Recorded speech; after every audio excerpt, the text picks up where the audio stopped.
बिस्मिल्लाहिर्रहमानिर्रहीम। अस्सलाम वालेकुम। हम बच्चों अपना चैप्टर नंबर 7 पढ़ रहे हैं और आज का हमारा जो टॉपिक है वो है क्लासिफिकेशन ऑफ ऑर्गेनिक कंपाउंड्स। इस टॉपिक में हम ये पढ़ेंगे कि जो ऑर्गेनिक कंपाउंड्स हैं उनको हम डिफरेंट ग्रुप्स में और फर्दर सब ग्रुप्स में डिवाइड करते हैं। और वजह क्या है कि हम क्यों डिवाइड कर रहे हैं, ताकि हम हमारे लिए ऑर्गेनिक कंपाउंड्स की स्टडी जो है वो इजी हो जाए।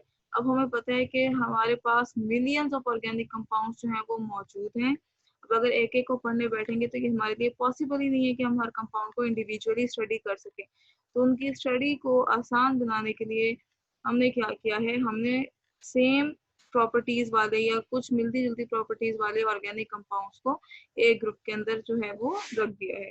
हमारे पास सबसे पहले अगर हम इसकी क्लासिफिकेशन देखें तो दो ब्रॉड क्लासेस हैं, ओपन चेन या एसाइक्लिक कंपाउंड्स और क्लोज चेन या फिर साइक्लिक और रिंग कंपाउंड्स।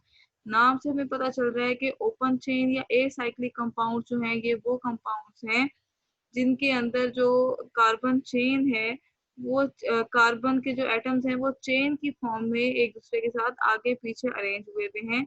वो ब्रांच भी हो सकते हैं, नॉन ब्रांच भी हो सकते हैं, लेकिन इसमें जो है वो साइकिल्स या रिंग्स नहीं होंगे।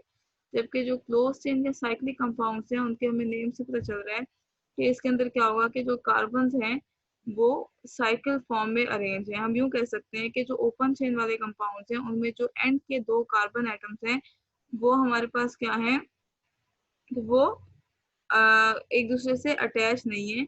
जबकि जो क्लोज चेन या साइक्लिक कंपाउंड्स हैं उनके अंदर जो लास्ट टू कार्बन हैं वो भी एक दूसरे से अटैच होते हैं। तो हम इसकी डिटेल देखते हैं। सबसे पहला हमारे पास कौन सी क्लास है, ओपन चेन और ए साइक्लिक कंपाउंड। आप लोगों को ये बात पता होगी कि अगर किसी भी वर्ड के साथ हम ए लगा दें तो ए का मतलब तो उसका मतलब हो जाता है नो, यानी कि ए साइक्लिक का मतलब है कि नो साइक्लिक, जिसमें ऐसे कंपाउंड जिनमें साइकिल ना हो। दिस टाइप ऑफ ये वो कंपाउंड्स हैं जिनके अंदर क्या है, हमारे पास ओपन चेन है कार्बन एटम्स की। अब ये जो चेन है ये ब्रांच भी हो सकती है और नॉन ब्रांच भी हो सकती है, लेकिन होगी ये स्ट्रेट चेन। अब जो ओपन चेन कंपाउंड्स हैं उनको हम एलिफेटिक कंपाउंड्स भी कहते हैं। अभी आप लोगों ने याद रखना है कि हम ओपन चेन भी कह सकते हैं, हम एसाइक्लिक भी कह सकते हैं और हम इनको एलिफेटिक कंपाउंड्स भी कहते हैं। ओपन चेन, एसाइक्लिक या एलिफेटिक कंपाउंड्स वो कंपाउंड्स हैं जिसमें कार्बन एटम जो है वो स्ट्रेट चेन की फॉर्म में होता है। नेक्स्ट है हमारे पास, अब ये जो ओपन चेन, एसाइक्लिक या एलिफेटिक कंपाउंड्स हैं इनको फर्दर सब डिवाइड किया है हमने स्ट्रेट चेन और नॉन ब्रांच कंपाउंड्स में और फिर ब्रांच चेन कंपाउंड्स में। नाम से पता चल रहा है कि स्ट्रेट चेन कंपाउंड्स वो होंगे जिसके अंदर कार्बन एटम्स जो हैं वो एक दूसरे के बाद सीरीज में अटैच हुए हुए हैं और इसमें कोई ब्रांचेस नहीं होंगी। जैसे ही आपको नजर आ रही है एग्जांपल के इसमें CH3, CH2, CH2, CH3, यहाँ पे कोई ब्रांच नहीं है। जबकि जो ब्रांच चेन ऑर्गेनिक कंपाउंड्स हैं ये कौन से होंगे, वो ऑर्गेनिक कंपाउंड जिनके अंदर क्या है कि एटम्स जो हैं वो साइड्स पे, चेन की साइड्स पे भी अरेंज होगी, यानी कि उसमें क्या होगा कि वो स्ट्रेट चेन नहीं होगा बल्कि इसमें कोई ना कोई ब्रांच जो है वो प्रेजेंट है।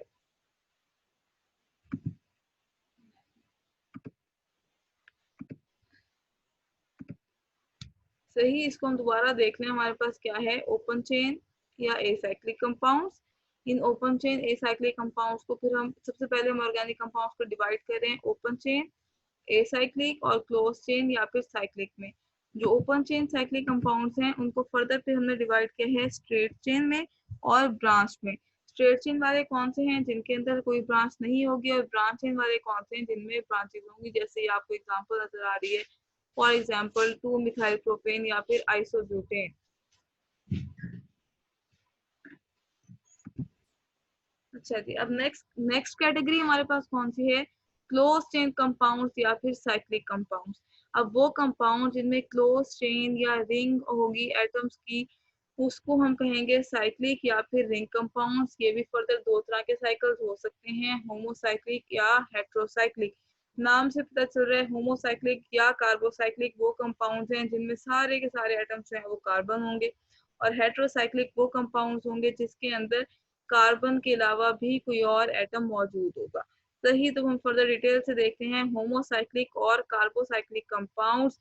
ऐसे कंपाउंड जिसमें जो रिंग है वो सिर्फ और सिर्फ कार्बन एटम से बना हुआ होगा, ऐसे कंपाउंड्स को हम होमोसाइक्लिक या फिर कार्बोसाइक्लिक कंपाउंड्स कहेंगे।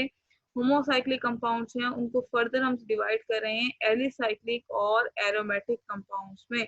एलिसाइक्लिक कंपाउंड्स कौन से हैं? एलिसाइक्लिक कंपाउंड्स वो हैं जिसमें रिंग मौजूद है एटम्स का, 3 या 3 से ज्यादा कार्बन एटम्स का, और ये सारे के सारे रिजेंबल करते हैं एलिफेटिक कंपाउंड्स को।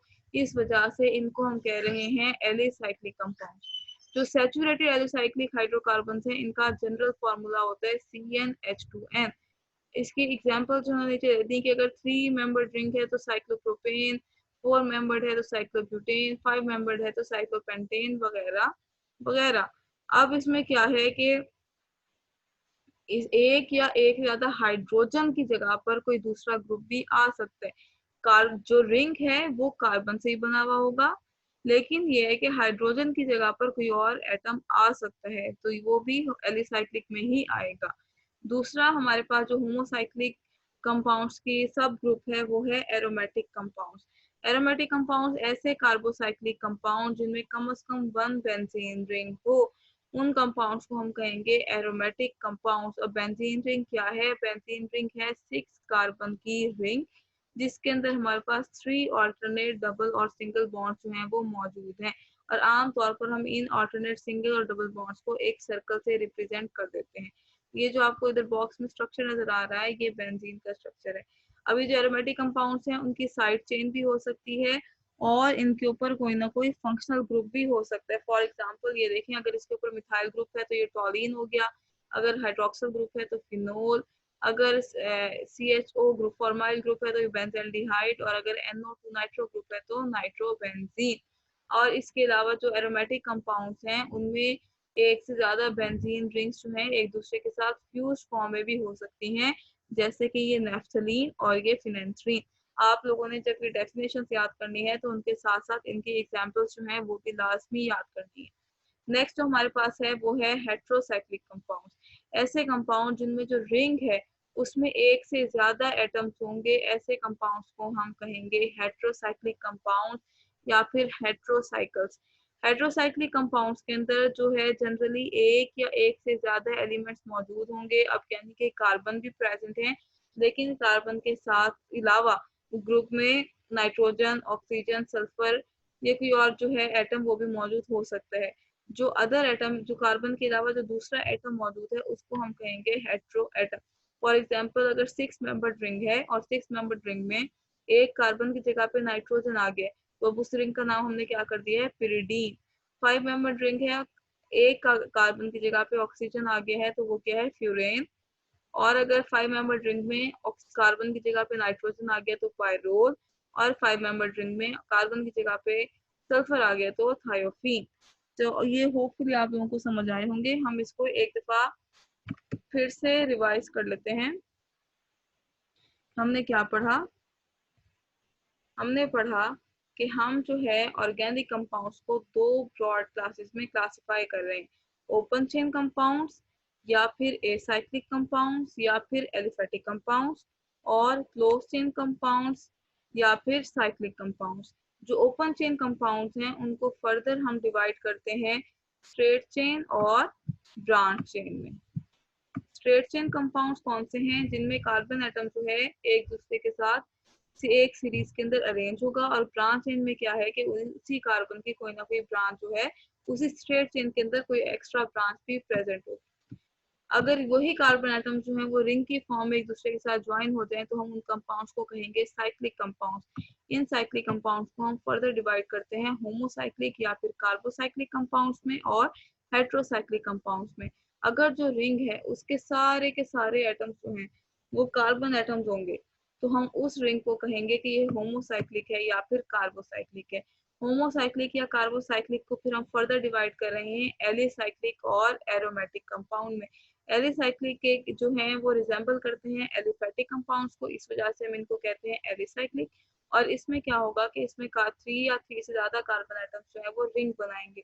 एरोमेटिक कंपाउंड जो है वो भी होगी तो उसमें भी रिंग होंगे सारे के सारे कार्बन, लेकिन शर्त ये है कि इसमें कम से कम एक बेंजीन रिंग होगा यानी कि 6 कार्बन का रिंग और उन 6 कार्बन में 3 डबल बॉन्ड्स यानी कि डबल सिंगल और डबल सिंगल बॉन्ड होना लाजमी है। एरोमेटिक कंपाउंड्स को फिर हम फर्दर जो है हम देखते हैं कि उसके अंदर अगर उसके ऊपर कोई फंक्शनल ग्रुप लगा हुआ है तो भी एरोमेटिक कंपाउंड भी होगा, या फिर वो जो एरोमेटिक कंपाउंड रिंग्स हैं बेंजीन रिंग्स वो आपस में फ्यूज फॉर्म में एक दूसरे के साथ अटैच हो सकती हैं। अगर हम हेट्रोसाइक्लिक कंपाउंड्स को देखें तो हेट्रोसाइक्लिक कंपाउंड्स के अंदर कार्बन के अलावा कोई दूसरा जो है एटम मौजूद होगा। ये भी दो तरह के हो सकते हैं, सैचुरेटेड और अनसैचुरेटेड। सैचुरेटेड का मतलब है कि उनमें सारे के सारे सिंगल बॉन्ड्स होंगे, कोई डबल बॉन्ड नहीं होगा। अनसैचुरेटेड का मतलब है कि उसमें कोई ना कोई डबल बॉन्ड होगा। अब अगर अनसैचुरेटेड है तो वो फर्दर एरोमेटिक हो सकता है और नॉन एरोमेटिक। एरोमेटिक का मतलब क्या है कि उसके अंदर जो है एरोमेटिक करेक्टर होगा, और नॉन एरोमेटिक का मतलब क्या है कि उसमें कोई जो है अल्टरनेट सिंगल और डबल बॉन्ड्स नहीं होंगे। होपफुली बेटा आपको ये आज का लेक्चर समझ आया होगा। इसको अच्छे तरीके से समझ लीजिएगा, कोई क्वेश्चन हो तो पूछिएगा। Wish you best of luck. Allah Hafiz.